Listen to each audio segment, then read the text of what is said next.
José de Arimatea. Este sermón fue predicado la mañana del domingo 6 de julio de 1884 por Charles Haddon Spurgeon en el Tabernáculo Metropolitano, Newington, Londres. José de Arimatea, miembro noble del concilio, que también esperaba el reino de Dios, vino y entró osadamente a Pilato, y pidió el cuerpo de Jesús. Pilato se sorprendió de que ya hubiese muerto, y haciendo venir al centurión le preguntó si ya estaba muerto.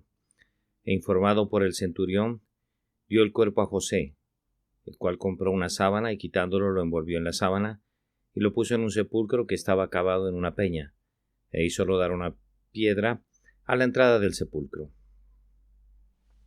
Marcos capítulo 15, versículo 43 al 46.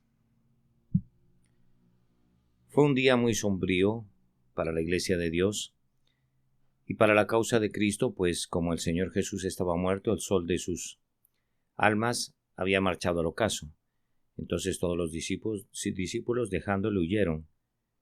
Seréis esparcidos cada uno por su lado, y me dejaréis solo. Fueron las tristes palabras de Jesús que se habían hecho realidad. Él pendía muerto en la cruz y sus enemigos esperaban que ese fuera su fin, mientras que sus amigos temían que lo fuera. Unas cuantas mujeres que habían permanecido en torno a la cruz, fieles hasta el propio fin, dieron muestras de fidelidad hasta la muerte. Pero ¿qué podían hacer para recobrar su cuerpo sagrado y darle una honrosa sepultura? Esa carne inestimable parecía estar en peligro de correr la suerte que usualmente aguardaba a los cuerpos de los malhechores. De todos modos, existía el temor de que fuera arrojado en la primera tumba que pudiera encontrarse para que lo resguardara. En aquel momento de riesgo, José de Arimatea, un ciudadano judío, de quien no se tiene ninguna información previa y de quien no se vuelve a hablar nunca más, hizo de pronto su aparición. Él era justamente el varón que se le necesitaba para la ocasión. Era un hombre de valía, un hombre que poseía esa clase de influencia que prevalecía con Pilato. Era un hombre rico. Era un miembro del concilio, un miembro del Sanedrín y una persona de peso y carácter. Cada uno de los evangelistas lo menciona y nos informa algo acerca de él, y por esos informes sabemos que se trataba de un discípulo, de un varón bueno y justo, que también esperaba el reino de Dios. José había sido una persona reservada y probablemente fuera antes un cobarde, pero en aquel momento se aproximó a la cruz y vio cómo estaban las cosas, y entonces entró, vino y osadamente abordó a Pilato y pidió el cuerpo de Jesús, que le fue concedido. Aprendamos de esto que Dios cuenta siempre con sus testigos. Por más que el ministerio renuncie a la verdad, por más que quienes deberían ser líderes se vuelvan desleales, la verdad de Dios no deja de contar con amigos. Pudiera suceder con la Iglesia lo mismo que sucede cuando un abanderado se acobarda y el regimiento está a punto de caer en el desaliento. Pero se encontrarán otros abanderados y el estandarte del Señor ondeará sobre todos. Puesto que el Señor vive, también vivirá su verdad. Puesto que Dios reina, también reinará el Evangelio, aun cuando sea desde la cruz. Decide entre las naciones, Jehová reina desde el madero. Esta es una singular versión de un versículo en los Salmos que contiene una gloriosa verdad. Si bien Jesús pende muerto en la cruz, conserva todavía la posesión del trono y habrá de reinar por los siglos de los siglos. Debes recordar esto para tener ánimo en el día nublado y sombrío. Si vives en cualquier lugar en donde los fieles escasean en medio de los hombres, no te retuerzas las manos llevado por la angustia, ni te quedes sentado sumido en la desesperación, como si fuese el fin de la causa que amas. El Señor vive y Él mantendrá viva una simiente fiel en la tierra. Otro José de Arimatea se presentará en el momento de urgente necesidad. Se encontrará al hombre justo cuando no podamos prescindir de él. Hubo en Egipto un José para Israel y hubo un José para Jesús en la cruz. Un José cumplió para él el papel de un padre en su nacimiento y otro José hizo los arreglos para su entierro. El Señor no se quedará sin amigos. Hubo un día sombrío en la historia del Antiguo Testamento, cuando se oscurecieron los ojos de Elí, el siervo de Dios, y lo que es peor todavía fue que estaba casi tan ciego mentalmente como lo estaba físicamente, pues sus hijos se envilecieron y él no los estorbó. Parecía como si Dios tuviera que renunciar a su Israel. Pero ¿quién es este niño que es llevado por su madre? Este niño pequeñito que se va a quedar en el santuario para servir a su Dios mientras viva. Aquel hombrecito tan pequeñito que viste una túnica pequeña que las manos de su madre le confeccionaron amorosamente. Miren ustedes que tienen los ojos de la fe, pues el profeta Samuel está ante ustedes, el siervo del Señor, por cuyo santo ejemplo Israel será conducido a mejores cosas y será liberado de la opresión que castigaba las iniquidades de los hijos de Elí. Dios tiene hoy en alguna parte, yo no sé dónde, pudiera ser en una oscura casita de alguna aldea inglesa, o en una lejana cabaña de madera ubicada en una región remota en los bosques de América, o en las viviendas insalubres de nuestros barrios bajos, o en nuestros palacios. Dios tiene hoy un hombre que cuando alcance una mayor madurez en la vida libertará a Israel, peleando las batallas del Señor. El Señor está preparando a su siervo, y cuando llegue el momento, cuando la hora necesite al hombre, se dispondrá de un hombre para la hora. La voluntad del Señor se cumplirá, independientemente de lo que pudieran pensar los infieles y los escépticos.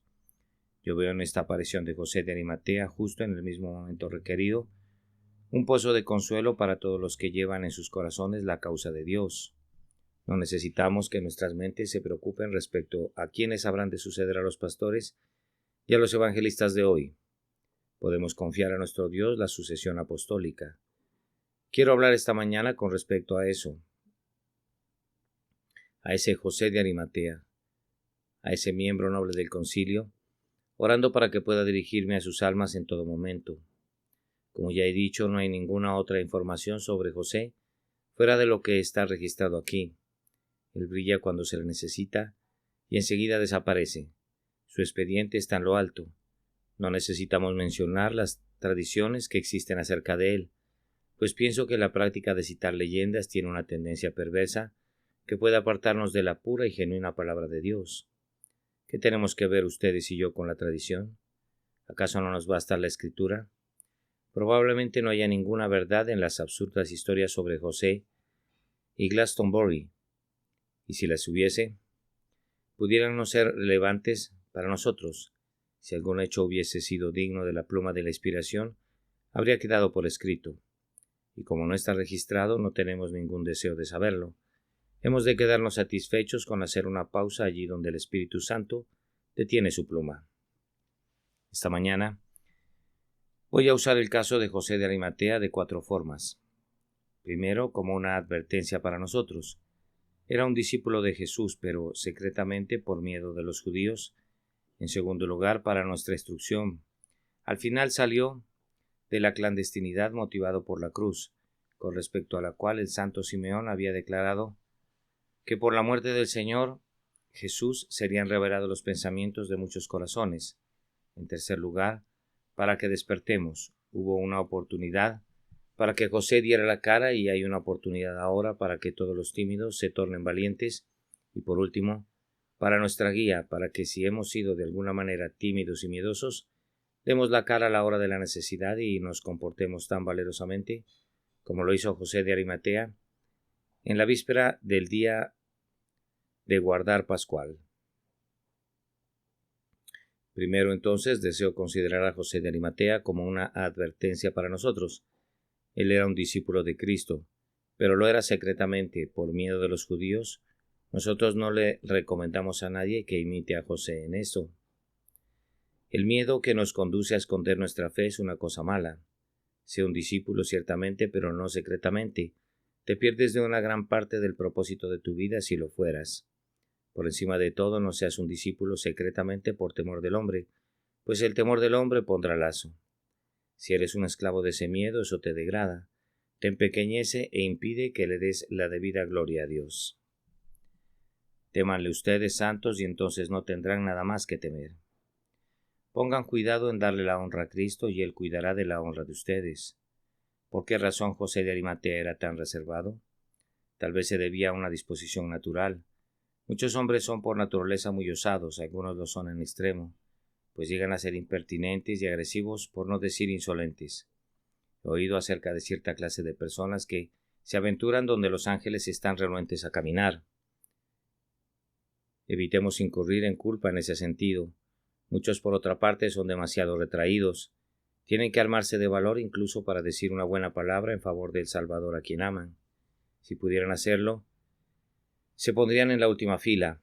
Esperen contarse entre los vencedores a la hora del reparto del botín, pero no son en extremo ambiciosos de estar entre los guerreros cuando hay que enfrentar al enemigo. Algunos de ellos son sinceros a pesar de su timidez. En los días de los mártires se hizo patente que algunos de los que soportaban más valerosamente en la hoguera eran naturalmente de un talante miedoso.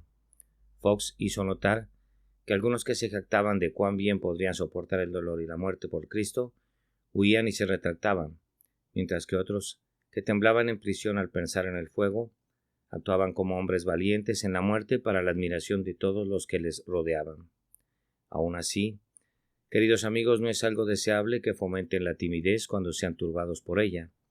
El temor del hombre es una planta que debe ser arrancada y que no debe ser nutrida.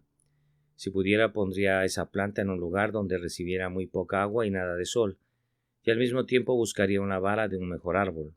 Sería bueno que nos preparáramos a menudo con un himno como este. Soy un soldado de la cruz, un seguidor del Cordero, y tendré miedo de reconocer su causa o me sonrojaré al confesar su nombre. He de ser transportado a los cielos sobre floridos lechos de serenidad, mientras otros lucharon para ganar el galardón y navegaron a través de mareas ensangrentadas. Si saben que su tentación acecha en la dirección del miedo, velen y luchen contra ella y entrénense perennemente para adquirir un impávido coraje con la ayuda del Espíritu Santo. Me temo también que lo que ayudó a intimidar a José de Arimatea era el hecho de que era un varón rico.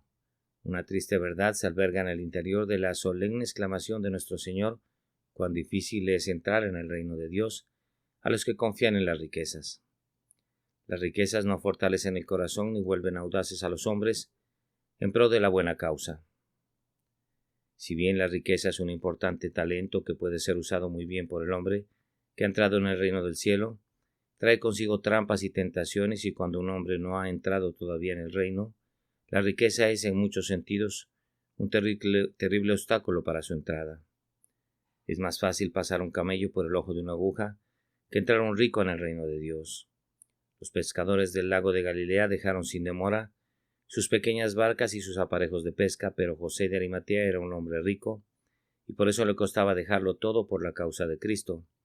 La tendencia de las grandes posesiones puede verse en el caso del joven que se alejó del Señor Jesús con tristeza cuando fue puesto a la inusual prueba de vender todo lo que poseía. Potentes nadadores han salvado sus vidas deshaciéndose de todo peso cuando el barco en que viajaban se había estrellado contra las rocas, mientras que otros se han hundido hasta el fondo porque ataron su oro alrededor de su cintura. El oro hunde a los hombres tan invariablemente como el plomo.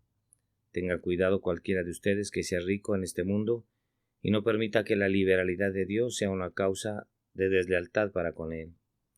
Cuídate del orgullo de la vida, de los deseos de alcanzar un rango social, del deseo de acumular, pues cualquiera de esas cosas pudiera impedir tu servicio para tu Señor. Las riquezas inflan a la gente y les impide agacharse para encontrar la perla de gran precio.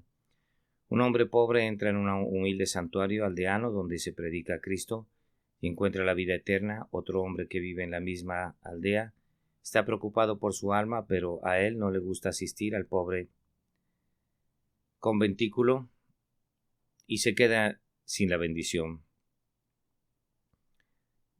Se mantiene alejado porque se pregunta qué diría la gente si el principal terrateniente asiste para oír el Evangelio. ¿Qué conmoción habría si el hijo de un noble fuese convertido? La riqueza de José de Arimatea le hacía indebidamente cauteloso y posiblemente sin que lo supiera, impedía que tomara partido con el vulgo que seguía al Señor Jesús. Su corazón iba en pos del galardón, pero el gran peso de sus riquezas le obstaculizaba su carrera. Fue un ejemplo de abundante gracia que fuera ayudado para correr bien al final. Posiblemente también fuera obstaculizado por el hecho de que ostentara un cargo y de que fuera honorable en su desempeño. Se requiere de grande gracia para soportar el honor humano, y a decir verdad no vale particularmente la pena soportarlo cuando lo tienes. Pues, ¿qué es la fama sino el aliento de la nariz de los hombres? Es un pobre ingrediente si se quisiera utilizar como alimento para el alma. Si un hombre pudiera vivir de tal manera que lograra conquistar aplausos universales, si pudiera escribir su nombre con letras de oro a lo largo del cielo, ¿qué lograría con eso? ¿Qué hay en el aplauso de una irreflexiva multitud? Si se ganara mediante una virtud perseverante, la aprobación de unos hombres buenos sería más deseable que grandes riquezas, pero incluso en ese caso se puede convertir en una tentación, pues el hombre podría comenzar a preguntarse ¿qué dirá la gente? En vez de ¿qué dirá Dios? Y en el instante en que cae esa disposición de ánimo introduce un elemento debilitante en su vida. El bien buen siervo y fiel del propio labio del maestro vale más que 10.000 truenos del aplauso de príncipes y senadores. La honra entre los hombres es el mejor de los casos. En este, un peligro para las mejores personas. José era honrado en el concilio y eso propiciaba que el hombre fuera prudentemente lento. Cuando se ostenta un cargo se tiende a proceder con cautela más bien que con entusiasmo. Yo quisiera que quienes ocupan elevadas posiciones recordaran esto y juzgaran honestamente, por ellos mismos, si evadir la confesión pública de Cristo no pudiera ser una cobardía indigna de la posición en la que el Señor los ha colocado. Parece claro que todas las cosas terrenales que los hombres ambicionan pudieran no ser tan deseables como parecieran serlo, y aquellos por lo que los hombres darían sus ojos a cambio de alcanzarlo, sería de menor valor si sus ojos estuviesen abiertos. Yo les preguntaría cordialmente en este momento, pues el sermón tiene la intención de ser personal en todo momento. Si algunos de ustedes que aman a mi Señor y Maestro lo hacen secretamente por temor de los hombres, ustedes no han confesado nunca su fe abiertamente, ¿y por qué no lo han hecho? ¿Qué te impide asumir una resuelta posición por el Señor? ¿Eres rico? ¿Eres honorable? ¿Ocupas una envidiable posición en la sociedad? ¿Y eres tú una criatura de un espíritu tan rastrero que te enorgulleces de esos relumbrantes ambientes, cual niño que presume su traje nuevo? ¿Eres tan cobarde que no te pondrás de parte de los seguidores de la verdad y de la equidad solo porque son personas de bajo rango? ¿Eres realmente tan vil? No hay ninguna santa hidalguía en ti. Es posible que solo porque Dios te haya tratado tan bien y te haya confiado tantas cosas, tú le pagues negando a su Hijo, violando tu conciencia y dándole la espalda a la verdad, y todo solo por estar a la moda.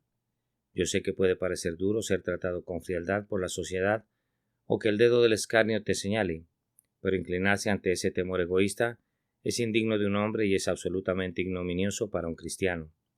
Oh, pero mi disposición es tan retraída. Sí, pero no la solapes.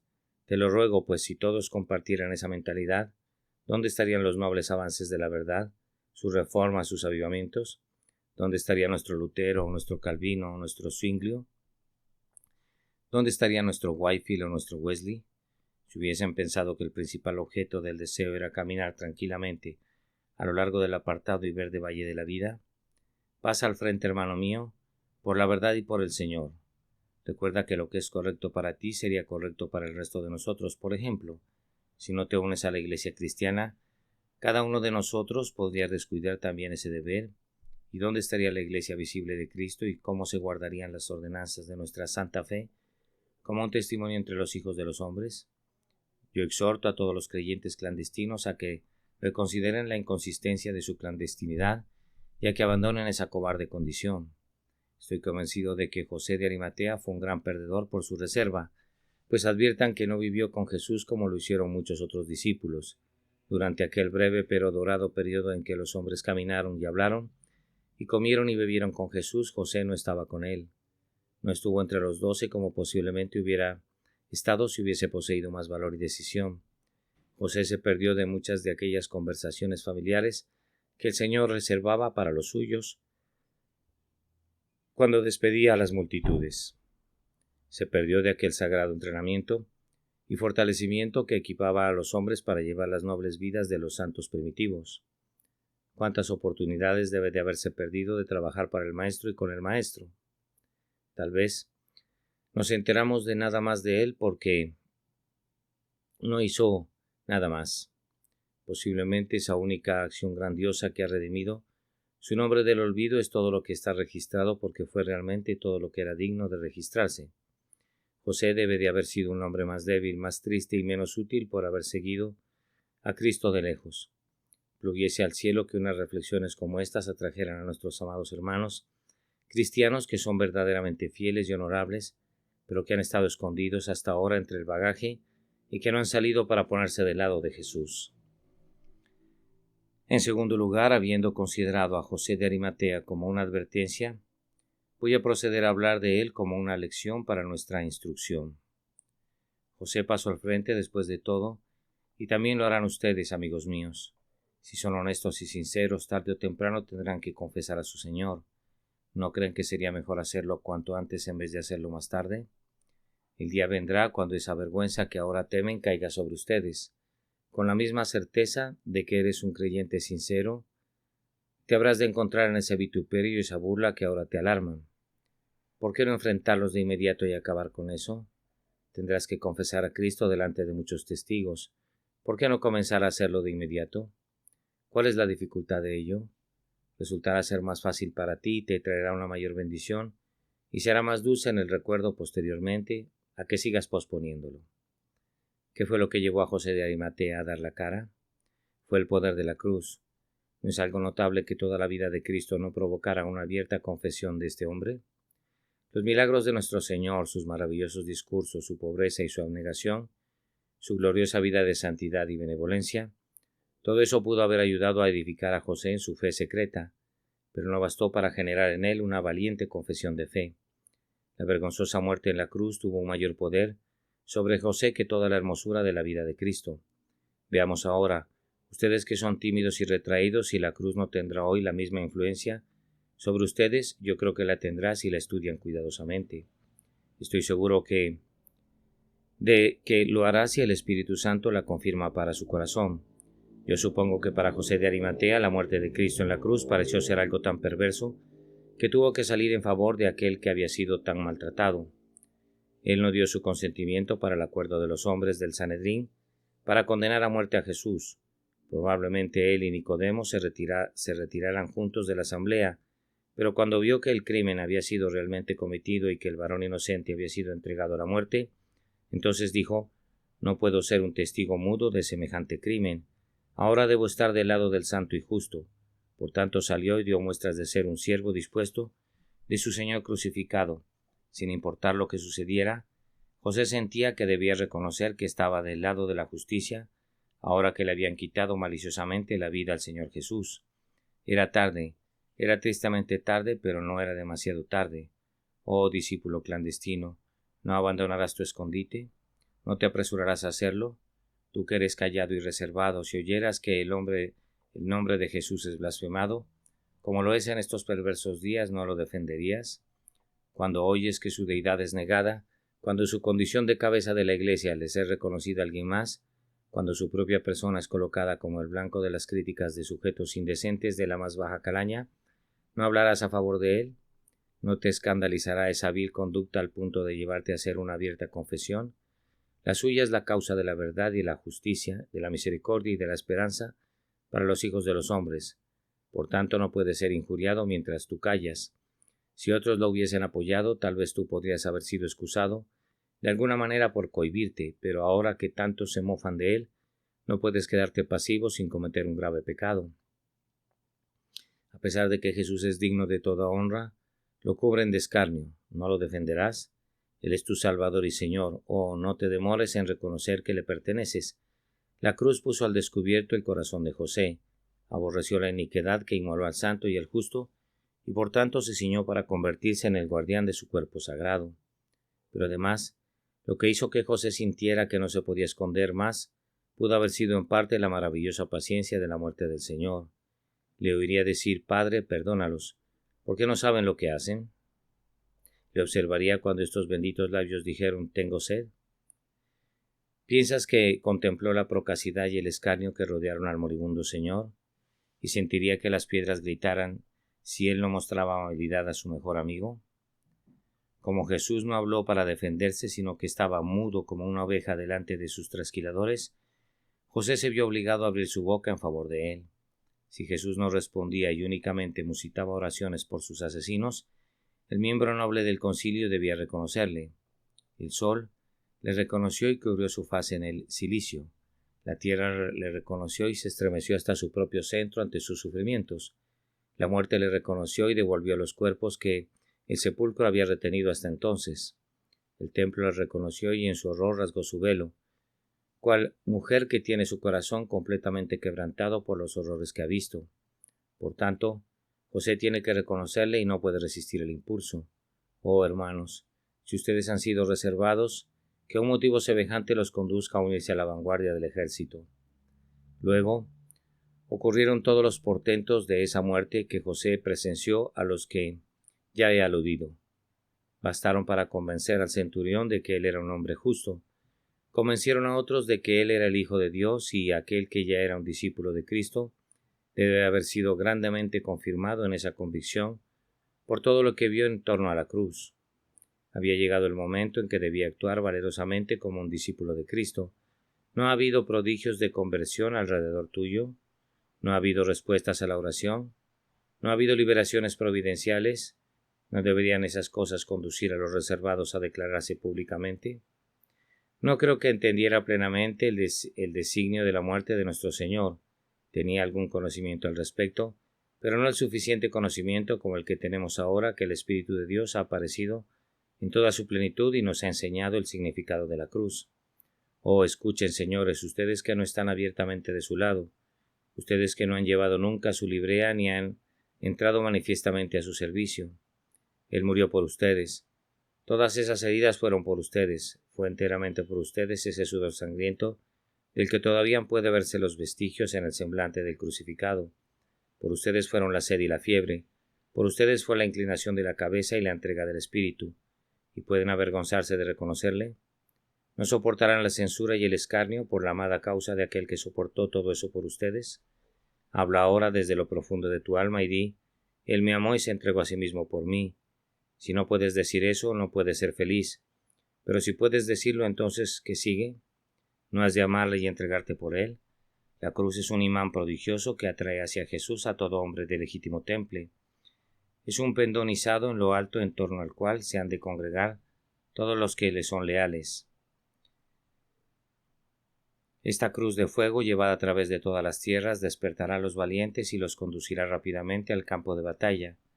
Pueden ver a su Señor sufriendo por ustedes hasta la muerte, para luego darle la espalda.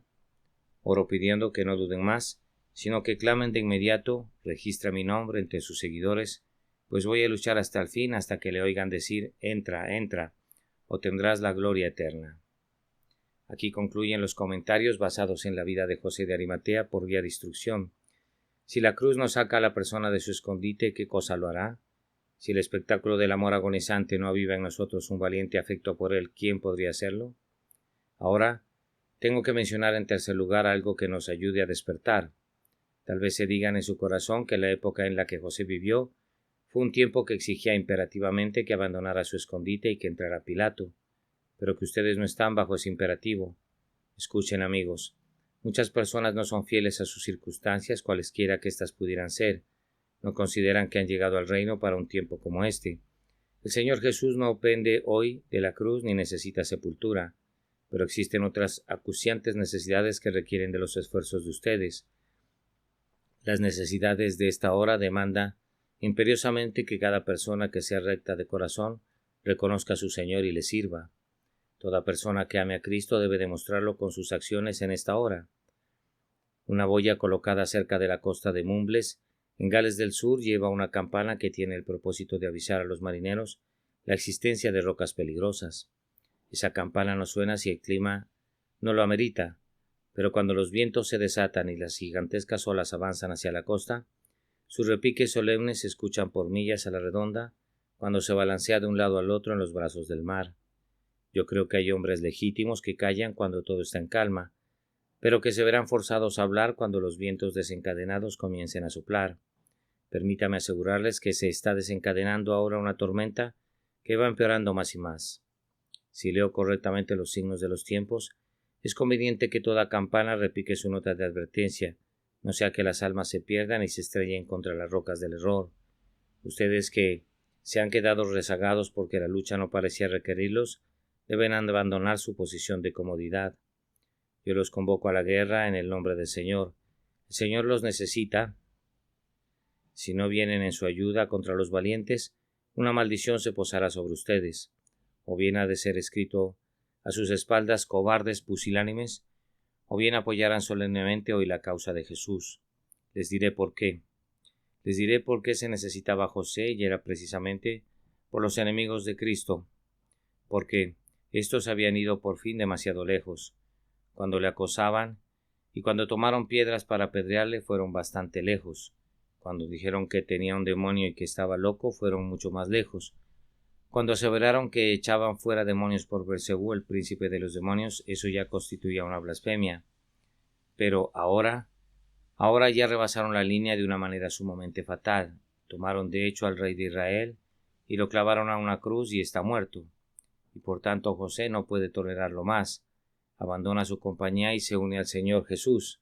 Vean cuán lejos están yendo los hombres en estos días.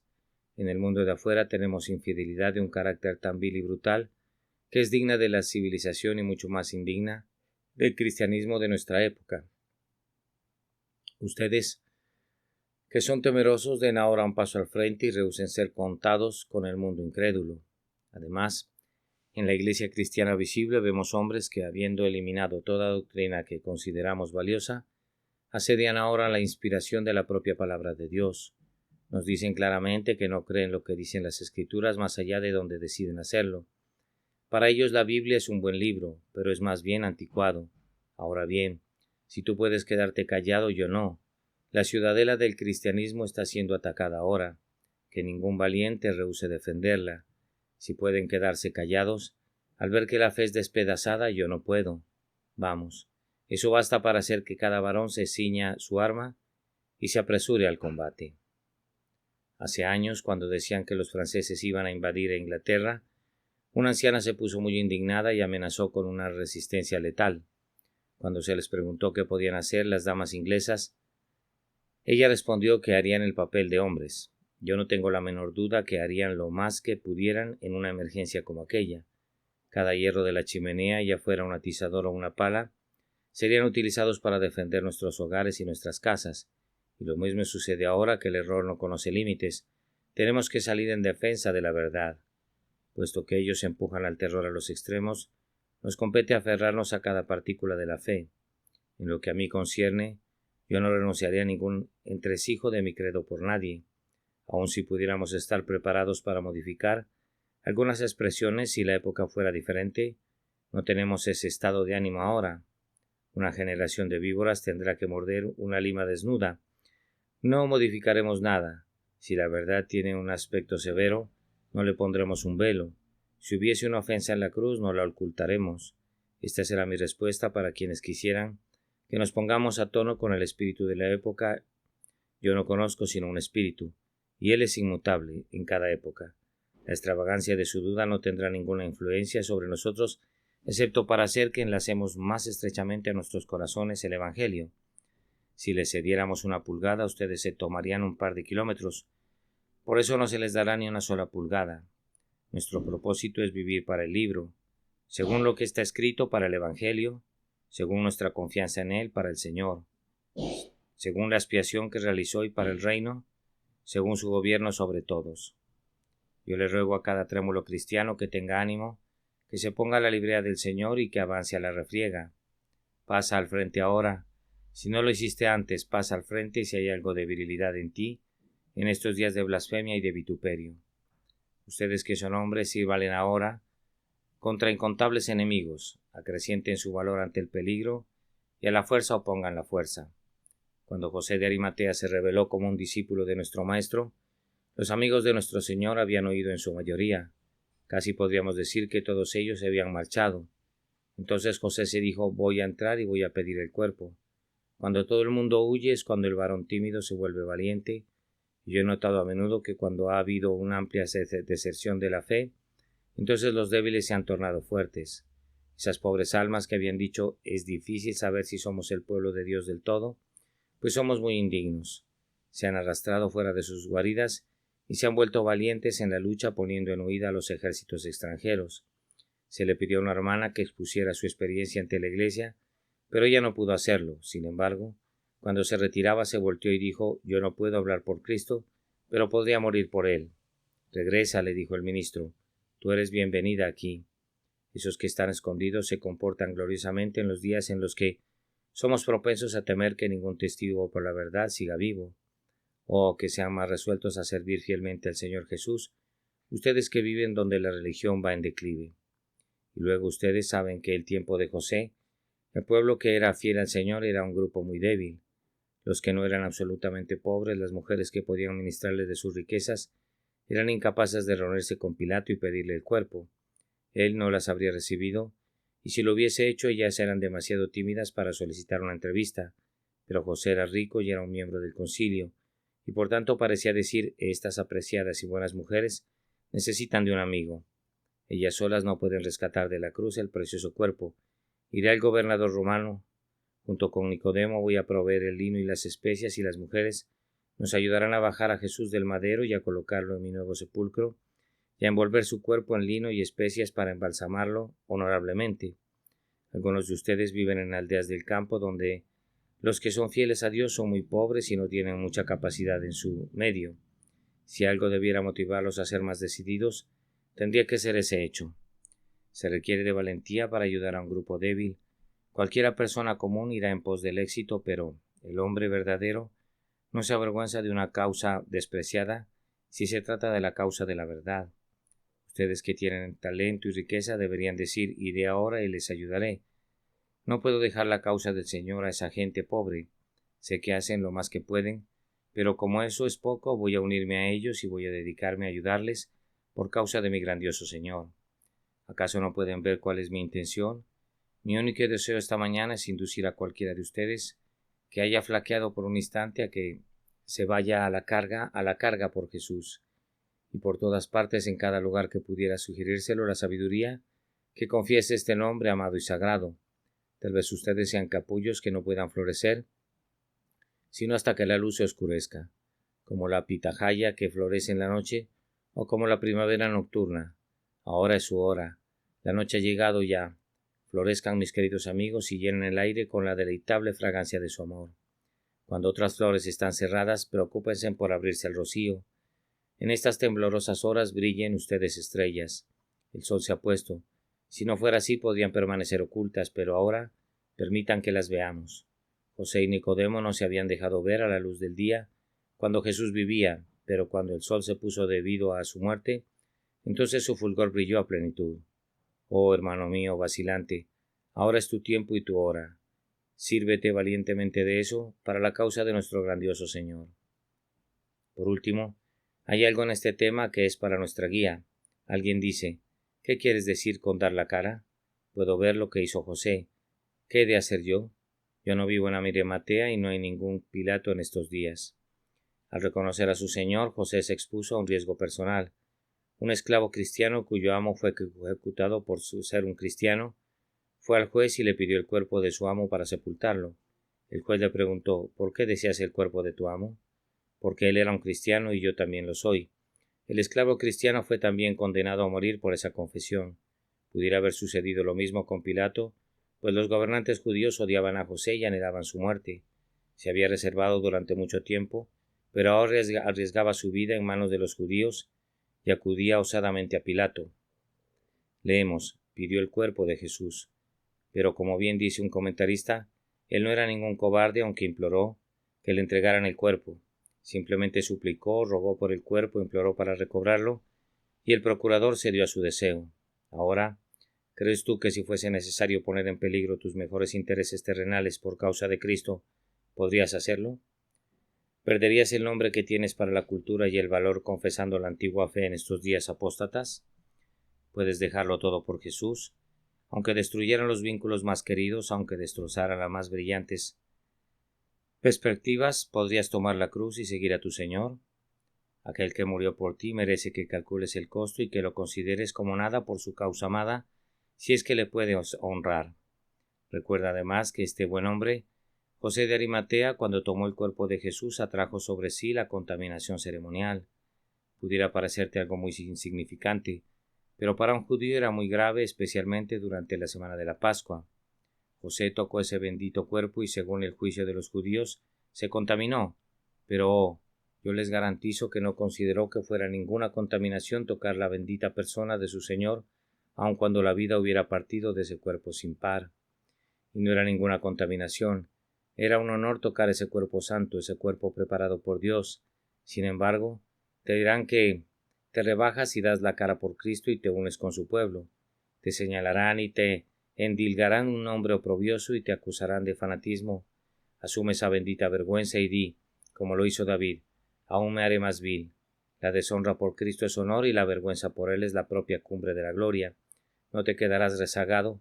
Así confío, si no quedarás un paso al frente y confesarás tu fe, aunque te conviertas por ello en la escoria de todas las cosas. Y luego, habiendo arriesgado su vida y habiendo renunciado a su honra, este hombre estaba contento con incurrir en un gran costo en el sepelio de Cristo. Fue y compró lino fino y renunció alegremente a ese sepulcro cavado en la roca, cuya posesión era la ambición de todo israelita, para que el Señor fuese sepultado allí. Ahora bien, siempre que reconozcas a Cristo, reconócelo en la práctica. No le niegues tu bolsa, ni pienses que puedes decir yo soy suyo, sin hacer nada por él. Leí la historia de un diácono anciano en Maine, en Estados Unidos, que entró a una reunión después de que se había realizado una colecta para las misiones. Allí mismo el ministro le pidió a nuestro buen hermano Shewell que orara. Shewell no oró, sino que metió su mano en su bolsillo y urgió a tientas. Traigan la caja, dijo, y cuando le llevaron la caja y cuando hubo metido su dinero, el ministro le dijo, hermano Shewell, yo no le pedí que contribuyera con algo, solo deseaba que orara. Oh, dijo él, no podía hacerlo mientras no hubiera dado algo. Se sentía obligado a hacer algo primero por la gran obra de las misiones, y habiendo hecho esto pudo orar. Oh, que todo el pueblo de Cristo sintiera la justicia de esa línea de conducta. ¿Acaso no es sobremanera natural y apropiado? Cuando el Salvador necesitó una sepultura, José no podía dejar de serle fiel, dejándolo insepulto. Y ahora que el Salvador no necesita ser sepultado, sino que necesita ser predicado entre los hijos de los hombres en todo su poder viviente, si le amamos tenemos que hacer todo lo que esté de nuestra parte para propagar el conocimiento de su nombre. Den un paso al frente entonces, pasen al frente entonces ustedes que están escondidos detrás del bagaje. Algunos de ustedes son forasteros que vienen del campo, que han vivido en la aldea y que han asistido a los servicios, pero que nunca se han unido a la iglesia. No dejen que amanezca otro domingo sin que hayan sometido su nombre para ser contados con el pueblo de Dios. Y cualquiera de ustedes que haya venido con gran frecuencia al tabernáculo y diga que nadie le ha hablado, que le hable simplemente a alguien más y que reconozca lo que el Señor ha hecho por él. José de Arimatea, ¿dónde estás? Pasa al frente, hombre, pasa al frente. Tu tiempo ha llegado. Pasa al frente ahora si has seguido a Cristo secretamente. Lanza el siglo a los vientos. A partir de ahora, has de estar entre los más valientes de los valientes, entre los escoltas de Cristo, que le siguen donde quiera que va. No tengas ningún miedo ni pienses en el miedo, sino más bien considera que todo es un gozo si caes en múltiples tribulaciones, por causa del nombre de aquel que es Rey de Reyes y Señor de Señores, a quien sea la gloria por los siglos de los siglos. Amén. Porción de la Escritura leída antes del sermón. Juan capítulo 19, versículos 23 al 42. José de Arimatea. Este es un sermón que fue predicado la mañana del domingo 6 de julio de 1884 por Carlitos Haddon Spurgeon en el Tabernáculo Metropolitano en Newington, Londres. José de Arimatea, miembro noble del conflicto que también esperaba el reino de Dios, vino y entró osadamente a Pilato y pidió el cuerpo de Jesús. Pilato se sorprendió de que ya hubiese muerto, y haciendo venir al centurión le preguntó si ya estaba muerto. E informado por el centurión, dio el cuerpo a José, el cual compró una sábana y quitándolo lo envolvió en la sábana, y lo puso en un sepulcro que estaba cavado en una peña, e hizo rodar una piedra a la entrada del sepulcro. Marcos capítulo 15, versículos 43 al 46.